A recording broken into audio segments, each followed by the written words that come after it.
ജയ് ശ്രീമന്നാരായണ. ഞാൻ ഇവിടെ പ്രതിപാദിച്ചിരിക്കുന്ന സംഗ്രഹം നമുക്ക് നൽകിയത് രാമാനുജദാസൻ ശ്രീമാൻ ഗട്ടു വേണുഗോപാലസ്വാമി അവർകൾ. അധ്യായം 11 വിശ്വരൂപ സന്ദർശന യോഗ. ശ്ലോകം 14. തതഃ സവിസ്മയാവിഷ്ടോ ഹൃഷ്ടരോമാ ധനഞ്ജയഃ പ്രണമ്യ ശിരസാ ദേവം കൃതാഞ്ജലിഃ അഭാഷത. ഓം. ഗീതാചാര്യ ശ്രീകൃഷ്ണ പരമാത്മ നമുക്കെല്ലാവർക്കും അർജുനനോടൊപ്പം വിശ്വരൂപ സന്ദർശന യോഗ അഭ്യസിപ്പിക്കുന്നു. ഈ ഒരു സന്ദർഭത്തിൽ സഞ്ജയൻ ധൃതരാഷ്ട്രരോട് പറയുന്നു: ഓ ധൃതരാഷ്ട്ര മഹാരാജ, ശ്രീകൃഷ്ണ പരമാത്മയുടെ വിശ്വരൂപത്തെ ദർശിച്ച ആശ്ചര്യത്താൽ അർജുനൻ പരവശനായിരിക്കുന്നു. അടങ്ങാനാവാത്ത നിർവൃതിയിൽ അർജുനന്റെ രോമങ്ങളെല്ലാം എഴുന്നേറ്റ് നിൽക്കുന്നു. അർജുനൻ തൻ്റെ ശിരസ് താഴ്ത്തി കൈകൂപ്പിക്കൊണ്ട് ശ്രീകൃഷ്ണ പരമാത്മയെ തൊഴുതു. ഇപ്രകാരം സഞ്ജയൻ ശ്രീകൃഷ്ണ പരമാത്മയുടെ വിശ്വരൂപത്തെ ദർശിച്ച അർജുനന്റെ ഭാവവ്യത്യാസത്തെപ്പറ്റി ധൃതരാഷ്ട്രർക്ക് വിശദീകരിച്ചു കൊടുക്കുന്നു. പരമാത്മയുടെ സാമീപ്യത്തെ എല്ലാ വസ്തുക്കളിലും അനുഭവിക്കുന്നത് ശ്രീകൃഷ്ണ പരമാത്മയുടെ വിശ്വരൂപത്തെ ദർശിക്കുന്നതിന് സമാനമാണെന്ന് തിരിച്ചറിഞ്ഞ് എല്ലാ ജീവജാലങ്ങളോടും നമുക്ക് അനുകമ്പയോടെ പ്രവർത്തിച്ച് നമുക്ക് എളിമയോടും അനുസരണയോടും കൂടി പെരുമാറാം. ശ്രീകൃഷ്ണ പരമാത്മാവിൽ അഥവാ ശ്രീമന് നാരായണനിൽ സ്വയം അടിയറവ് വെച്ചുകൊണ്ട് നമ്മളുടെ ജീവിതം അർത്ഥപൂർണമാക്കുവാൻ ശ്രമിച്ച് സഞ്ജയന്റെ വാക്കുകൾ ശ്ലോകത്തിലെന്ന പോലെ നമുക്ക് ആവർത്തിക്കാം. തതഃ സവിസ്മയാവിഷ്ടോ ഹൃഷ്ടരോമാ ധനഞ്ജയഃ പ്രണമ്യ ശിരസാ ദേവം കൃതാഞ്ജലിഃ അഭാഷത. ശ്രീകൃഷ്ണ പരമാത്മാവ് ശ്രീമദ് ഭഗവത്ഗീതയുടെ പൂർണ്ണമായ അന്തഃസത്ത 18-ാം അധ്യായത്തിലെ 65 മുതൽ 70 വരെയുള്ള ശ്ലോകങ്ങളിൽ പ്രതിപാദിച്ചിട്ടുണ്ട്.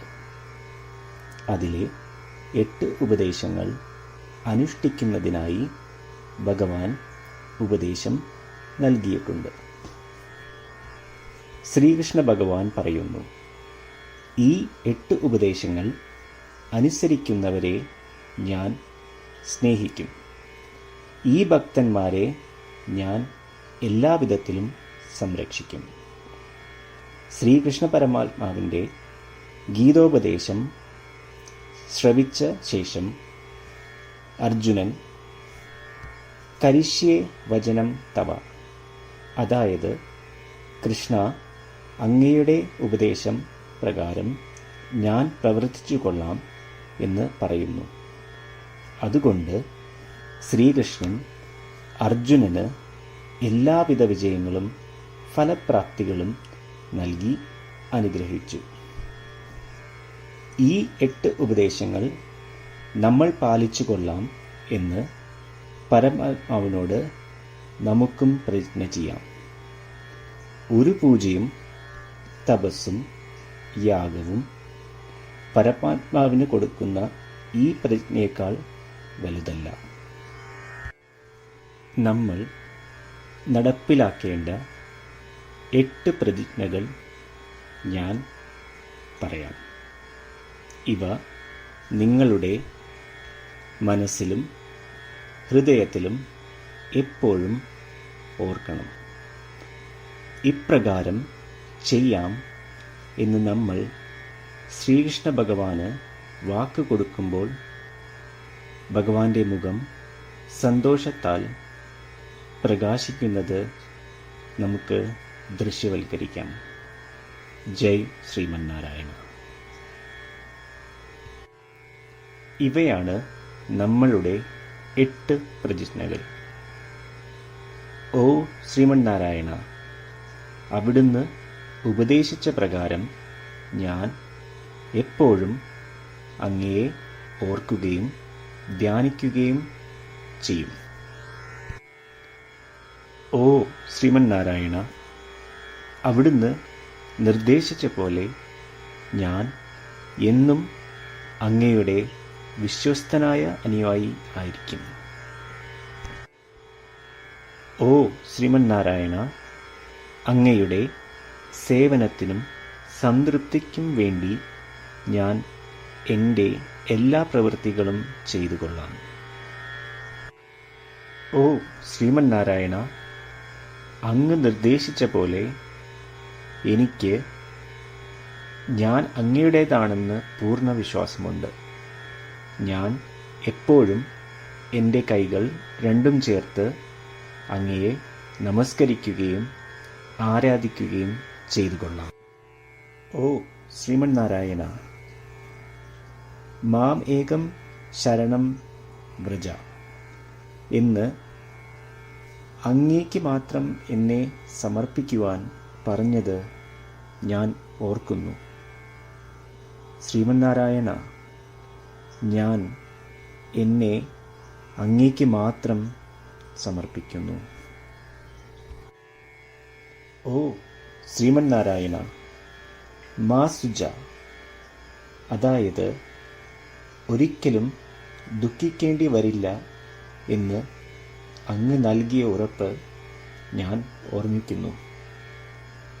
അതിനാൽ ഞാൻ ഒരിക്കലും ദുഃഖിക്കുകയില്ല. ഓ ശ്രീമന്നാരായണ, അങ്ങ് ഞങ്ങളുടെ രക്ഷയ്ക്കായി ശ്രീമദ് ഭഗവത്ഗീതയിലെ ഉപദേശങ്ങൾ നൽകി ഞങ്ങളെ അനുഗ്രഹിച്ചു. ദിവസവും ഒരു ശ്ലോകമെങ്കിലും വായിക്കുകയോ ശ്രവിക്കുകയോ ചെയ്തു കൊള്ളാം എന്ന് ഞാൻ പ്രതിജ്ഞ ചെയ്യുന്നു. ഓ ശ്രീമന്നാരായണ, അങ്ങ് ഭഗവത്ഗീത എല്ലാ മാനവരാശിക്കും വേണ്ടി ഉപദേശിച്ചതാണ്. ഗീതയിലെ അങ്ങയുടെ ദൈവികമായ ഉപദേശങ്ങൾ ഞാൻ ഗീതയെക്കുറിച്ച് അറിയാത്ത ഭക്തന്മാർക്ക് എത്തിക്കുവാൻ ശ്രമിച്ചുകൊള്ളാം. ഓ ശ്രീമന്നാരായണ, ഞാൻ അങ്ങ് പറയുന്നത് പോലെ ചെയ്യുകയും അവിടുന്ന് ആഗ്രഹിക്കുന്നത് പോലെ പെരുമാറുകയും ചെയ്തു കൊള്ളാം. ഞാൻ അങ്ങേക്ക് വേണ്ടി മാത്രം പ്രവർത്തിക്കും. ശ്രീമന്നാരായണനോട് ഓരോ ദിവസവും നൽകുന്ന ഈ വാക്ക് അദ്ദേഹം പറയുന്നത് പോലെ ഒരു വലിയ പൂജ തന്നെയാണ്. അചഞ്ചലമായ ഭക്തിയോടും വിശ്വാസത്തോടും കൂടി നമ്മുടെ പ്രതിജ്ഞ അദ്ദേഹത്തിന് സമർപ്പിക്കാം. ശ്രീമന്നാരായണ, കരിഷ്യേ വചനം തവ. ശ്രീമന്നാരായണ, ഞാൻ അങ്ങയുടെ ഉപദേശപ്രകാരം പ്രവർത്തിച്ചുകൊള്ളാം. തതഃ സവിസ്മയാവിഷ്ടോ ഹൃഷ്ടരോമാ ധനഞ്ജയഃ പ്രണമ്യ ശിരസാ ദേവം കൃതാഞ്ജലിഃ അഭാഷത. ഓം തതഃ സ വിസ്മയാവിഷ്ടോ ഹൃഷ്ടരോമാ ധനഞ്ജയഃ പ്രണമ്യ ശിരസാ ദേവം കൃതാഞ്ജലിഃ അഭാഷത.